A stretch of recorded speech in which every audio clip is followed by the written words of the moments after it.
Now, speaking of King and Queen of the Ring, it is coming up next Saturday in Jeddah, Saudi Arabia. To run down the card, first we have to recap this week's quarterfinal matches. Io Sky moving on to the semifinal round on the Raw side of the Queen of the Ring. With her win over Shayna Baszler, she takes on Lyra Valkyria after her win over Zoe Stark. We have Gunther in the semifinals after beating Kofi Kingston on Monday. He will be taking on main event Jey Uso, who defeated Ilya Dragunov in only Dragunov's third ever Raw match, his second since being drafted, and he already closed the show. He headlined the show. His first of many. And they teased a match with him and Gunther after a backstage confrontation between the two, but a tease is unfortunately all that it was right now. I wanted Gunther and Dragunov in the next round, and I really don't see any issue if they would have done it. It doesn't take anything away from a future PLE match between the two. I know some people thought, well, why would you blow it off here on TV?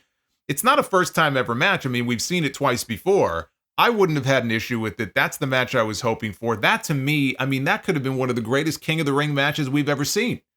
You know, that would have really been something to see in the semifinal round. You give them some time. It could have been a classic match. But Triple H wants to save it for a bigger stage. I was only upset because, again, it would have been a much better match than Jey Uso was going to have with Gunther tomorrow night. But you cannot compare Jey Uso and Ilya Dragunov right now as far as popularity. Jey Uso is one of the most popular stars in the entire company. And because of that, there's a pretty decent chance he's going to win tomorrow night. I'll get back to that in a second. Over on SmackDown, Bianca Belair beat Tiffany Stratton on Friday, which I expected. I think Tiffany has got to be the favorite for Money in the Bank anyway. Bianca will now meet Nia Jax in the semifinal round this Friday on SmackDown after Jade Cargill got herself disqualified by using a steel chair on Nia. Nia tried to hit her with the chair and kind of did. Not even kind of, she did. Jade was supposed to catch the chair, but it kind of hit her in the side of the face. She ended up bleeding a little bit, but Jade used the chair instead, got herself DQ'd. So that was their way of protecting both women from taking a clean loss. In the King of the Ring, Tama Tonga beat LA Knight to advance, and he will now face Randy Orton in the next round after Orton beat Carmelo Hayes. It's tough to even make predictions, which I'm going to because this is the final sound-off here before the event on Saturday. And again, I'm not even streaming on Friday, so it's now or never. But it's tough to make predictions without knowing if anything is actually on the line, other than the two crowns. If I knew that each winner would get to challenge for a world title, that might change my way of thinking on this. So what I'm going to do here, I'm going to throw two scenarios at you, okay, for each tournament. First, I think Gunther beats Jey Uso tomorrow night, and Randy Orton, with his gimpy knee, beats Tama Tonga on Friday with an assist from the returning Kevin Owens, who returns from the beating that he got a few weeks ago to fend off Solo in Tongaloa. He'll come out. He'll again kind of even the odds. Orton gets the win. We get Gunther and Orton in the finals with Gunther winning the crown. He's focusing on Orton's bad knee, maybe his surgically repaired back, which is why each of the last 2 weeks we have seen Gunther tap Sheamus out with a half crab to the bad knee, and he used the Boston Crab on Kofi Kingston to tap him out and his bad back on Monday. So I think Gunther wins King of the Ring. I think he should win King of the Ring. On the women's side, Lyra Valkyria, I think, beats Io Sky tomorrow night. Nia Jax beats Bianca Belair on Friday, who also is selling a bad knee. You don't want two people with bad knees in the finals telling the same story. Only one of them should move on. I think Orton is the one who moves on. They send Lyra all the way to the finals to really put her over as strong as they can without actually having her win. And Nia Jax wins Queen of the Ring. Now, I know I'm breaking my own rule by putting her over here and putting Gunther over. That's two heels. Because it's something WWE just doesn't like doing, historically. Look, when they did King of the Ring and the Queen's Crown 2 years ago, or I guess it might have been 3 years ago now, it was Xavier Woods who won the King of the Ring, and Zelina Vega, who was a heel, she won the Queen's Crown. Look at every year that they have done 2 Royal Rumble matches. You can go all the way back to 2018. We've had a men's Royal Rumble and a women's Royal Rumble match. Not once, not one time have they had two heel winners. And I know that one year with Ronda Rousey, you could debate, was she really a heel or not? But no, she wasn't. Not once. Not once. It's always two baby faces or one baby face and one heel. It's just the way this company does things. But hey, right? It's a new era, right? It's a new era. Maybe it'll be different this time. Here's the other scenario. If we are, in fact, really just talking about a crown for each winner and nothing more, I still think Nia Jax wins Queen of the Ring. I'm going to stick with her. But I think they give King of the Ring to Jey Uso. I think he's just so damn over right now, that, or at least that entrance. That entrance is so damn over.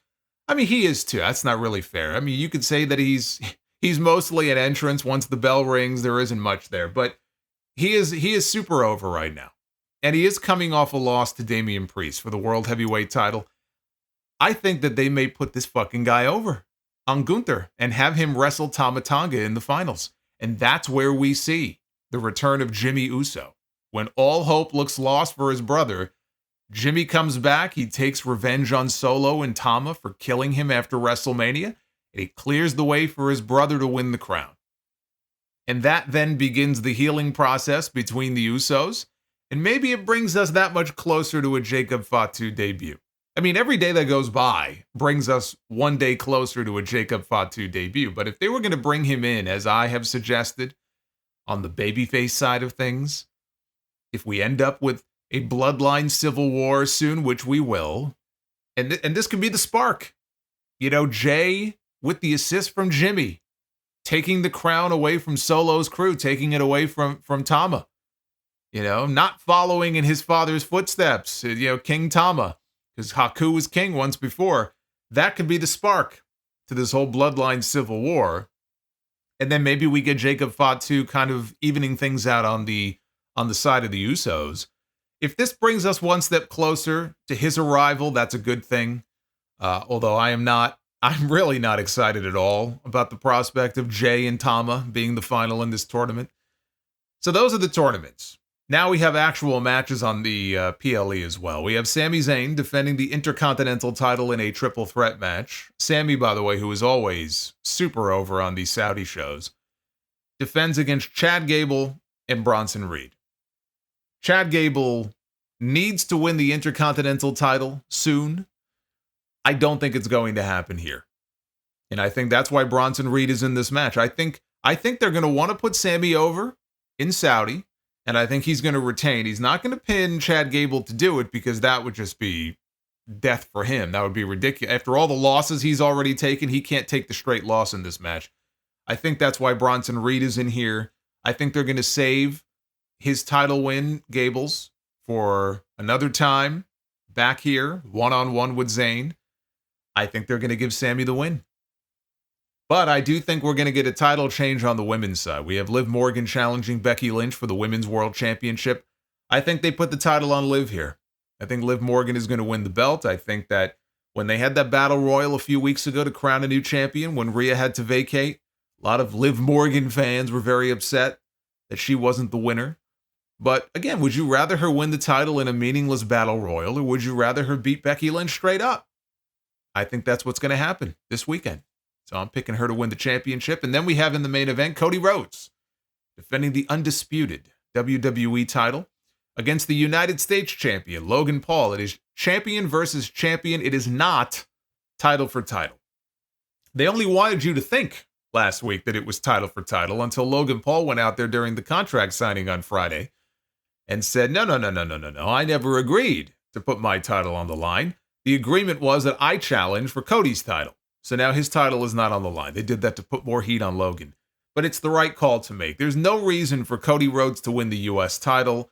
It would be stupid to put the world title right now on Logan Paul. And at least now, even though it's more predictable, we know we're going to get a clean finish most likely. A hell of a lot more likely now than it was 2 days ago or 3 days ago before we knew all of this. That Cody is going to go over here and they're not going to do some kind of a fuck finish. Just to get out of, switching one belt to the other person. So Cody Rhodes will retain. I don't know if they try to get another match out of this. Again, I still feel it should have been Cody and AJ one more time on this show, but Logan Paul's a big name over there, and I have to assume the reason he's in this spot is because of where the show is.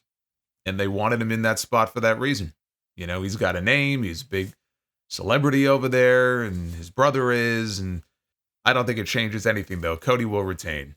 And right now, it's just the 5 matches. We have the 2 finals, you know, 1 for each tournament, and then these 3 title matches, and that's it. Just like Backlash. Backlash had 5 matches. So I don't know that Triple H is going to add anything this week. He could add 1 more, but he was content to have 5 in France. I don't see why this would be any different. I think he wants to keep it to that number. It's also another afternoon show, which means another 4:30 stream or sometime around then. That's Saturday on the YouTube channel. I will see you guys there.